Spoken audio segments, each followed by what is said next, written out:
Hello. स्वागत है। आज का जो वीडियो है बड़ा ही महत्वपूर्ण है। आज हमारे प्रधानमंत्री मोदी जी के जितने भी अवार्ड्स मिला है, जो जो देश जहां विजिट करने जाते हैं वहां का सर्वोच्च नागरिक अवार्ड जो दिया गया है उनके बारे में हम लोग जानेंगे। तो चूंकि मेरा जो शीर्षक है वो मोदी जी का अवार्ड शीर्षक हमने दिया है, मोदी जी का अवार्ड। तो मोदी जी का अवार्ड सबसे पहला जो है वो ऑर्डर ऑफ सेंट, पहला अवार्ड बढ़िया से नाम से याद रखिएगा, order of saint Andrew award.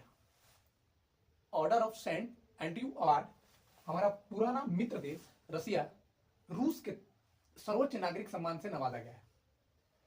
अगला है order of the Druk Gyalpo. Order of the Druk Gyalpo, तो ये order of the Druk Gyalpo ये भूटान, हमारे पड़ोसी देश जिसकी सीमाओं का रक्षा भी हमारे ही इंडियन आर्मी के द्वारा किया जाता है, चीन से के साथ सीमा साझा करता है। भूटान के बारे में एक चीज और जान लीजिए, भूटान बहुत खूबसूरत पहाड़ियों वाला बौद्धिस्ट कंट्री है। इसे हम तड़ित झंझावत का देश भी कहते हैं। कई सारे प्रोजेक्ट भी हमारे भूटान में चलते हैं। भूटान के बारे में आप और जानना चाहते हैं तो एक वीडियो मैंने बेहतरीन तरीके से मिलाऊंगा, जो राजधानी का भी होगा और उनके आसपास के जो पर्यावरण और महत्वपूर्ण मुद्दे जो रहेंगे। तो सबसे पहले अवार्ड जो प्रधानमंत्री को वहां का सबसे सर्वोच्च सम्मान मोदी जी को जो मिला है, ऑर्डर ऑफ द डुक गयाल्पो। क्या नाम है? नाम ही आपको पूछा जाएगा तो एक गयाल्पो से याद रखिएगा, लास्ट वाला डुक गयाल्पो। गयाल्पो भूटानी भाषा में। तो भूटान का सर्वोच्च नागरिक का सम्मान प्रधानमंत्री मोदी जी को दिया गया है। अगला है grand cross of the legion of honour. Grand cross of the legion of honour, ये फ्रांस यूरोप का सबसे बड़ा देश में से एक है और इसे यूरोप का भारत कहा जाता है। फ्रांस हमारा बहुत ही प्यारा संबंध है फ्रांस के साथ स्ट्रैटेजिक रूप से हथियारों का साजो सामान, यहां तक कि जो भारत का सबसे अगली पीढ़ी का जो जहाज है राफेल, हम लोग वहीं से, राफेल के बारे में दो चीज महत्वपूर्ण, राफेल कहां से? तो फ्रांस से करवाया है। कौन बनाया है? तो दसोल्ट एविएशन बनाया है। तो grand cross of the legion of order, ये फ्रांस के सर्वोच्च नागरिक पुरस्कार है जो प्रधानमंत्री मोदी जी को दिया गया है। अगला है order of Nile. Order of Nile, Nile से आपको पता चल जाएगा कि किस देश का है। नाइल रिवर, जिसे हम दुनिया का सबसे लंबी नदियों में से एक जानते हैं, उसको हम कौन सा नदी बोलते हैं? नील नदी। नील नदी का वरदान किसको कहते हैं? मिस्र को कहते हैं। मिस्र की पिरामिड की कहानियां ही बड़ी अद्भुत है। पिरामिड में रखे गए जो ममीज हैं उनसे तो समझिए कि उसी को देखकर उसे अजूबा में शामिल है। 7 अजूबा में से एक है पिरामिड। तो ऑर्डर ऑफ नाइल जो पुरस्कार, जो सर्वोच्च अवार्ड जो मिला, वो मिस्र के सर्वोच्च नागरिक का अवार्ड मोदी जी को मिला। अगला है grand companion of the order of Logohu. ये पूरा नाम है grand companion of the order of Logohu. ये याद रखिएगा, ये सब कंट्री जो छोटे छोटे आइलैंड कंट्री है उनके द्वारा दिया गया है। ये महत्वपूर्ण है। महत्वपूर्ण इसलिए है क्योंकि ज्यादातर चर्चा में नहीं होते हैं, प्रश्न पूछने की ट्रेंड यही है। पपुआ न्यूगिनिया, इसका पूरा नाम है पपुआ न्यूगिनिया के द्वारा grand companion order of the Logohu. तो एक लास्ट वाला नाम लोगोदू से आप याद रखिएगा, पपुआ न्यूगिनी। कुछ तो याद रखने के लिए आपको एक छोटा सा की वर्ड से याद रखना ही होगा।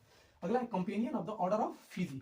इस अवार्ड में ही नाम है फिजी का। तो फिजी देश का सर्वोच्च नागरिक सम्मान मोदी जी को मिला है। उसका नाम क्या है? Companion of the order of Fiji या ग्रैंड कंपेनियन, दोनों से याद रखो। अगल बगल वाला फिजी है, पपुआ न्यूगिनिया है। अब है एवकल पुरस्कार, याद रखिएगा।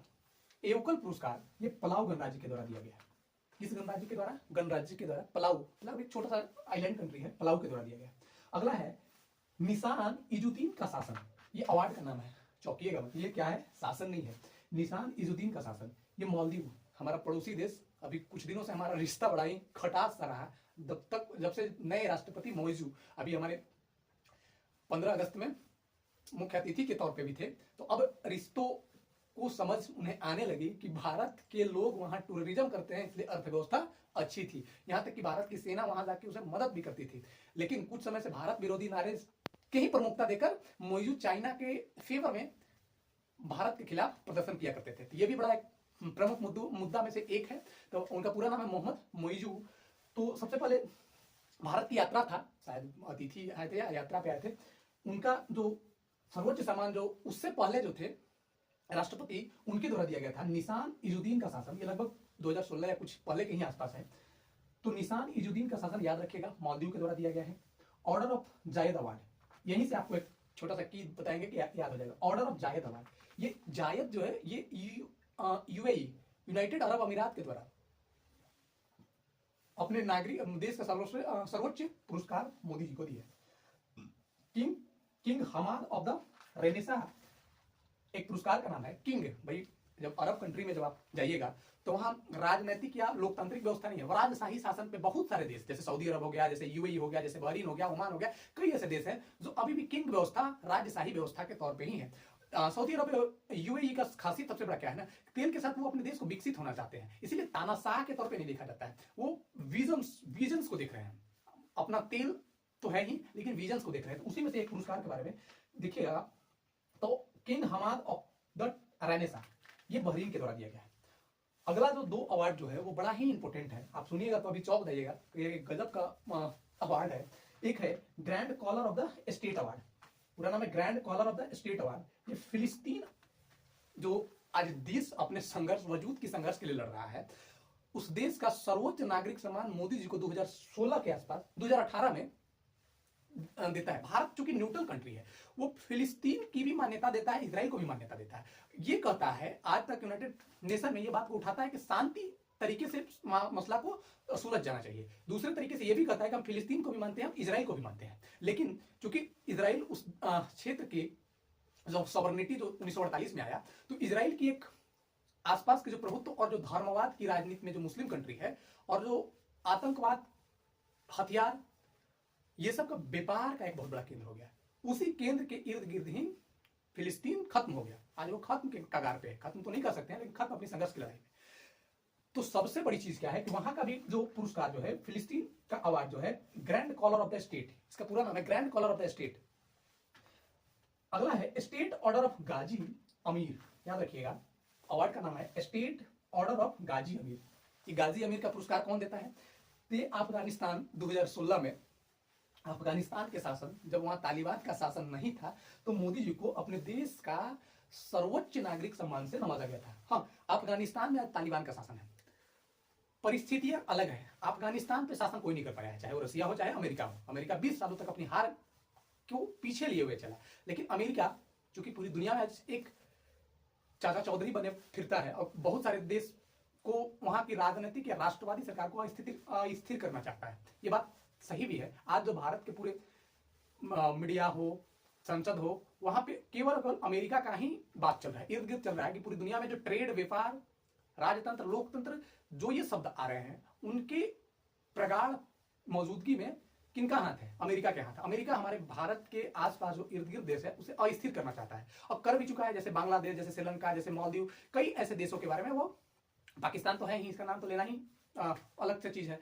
तो वहां पे स्टेट ऑर्डर ऑफ द गाजी अमीर के अवार्ड अफगानिस्तान के सर्वोच्च नागरिक अवार्ड के रूप में मोदी जी को 2016 में दिया गया था।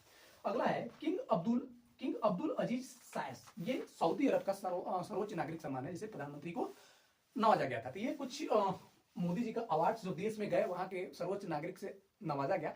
ये डिप्लोमेटिक रिश्ते बनाने के लिए, अपना प्रगाढ़ संबंध या जो कंट्री एक दूसरे के साथ संबंध बनाने के लिए, व्यापार हो चाहे कई सारी चीजों के लिए दिया जाता है। तो ये महत्वपूर्ण अवार्ड का सीरीज हमने प्रयास किया बताने के लिए। अगर आपको अच्छा लग रहा होगा, क्योंकि अभी मेरे पास उतना साधन नहीं है, इसलिए मैं बेहतर तरीके से नहीं बता पा रहा हूँ, इसमें अगर कमी लगता हो तो आप जरूर कमेंट कीजिएगा और वीडियो को जरूर आगे बढ़ाइएगा। अगर आप आगे बढ़ाइएगा, प्रोत्साहित कीजिएगा, तो एक दिन जरूर मैं डिजिटल बोर्ड पे पढ़ाऊंगा। धन्यवाद।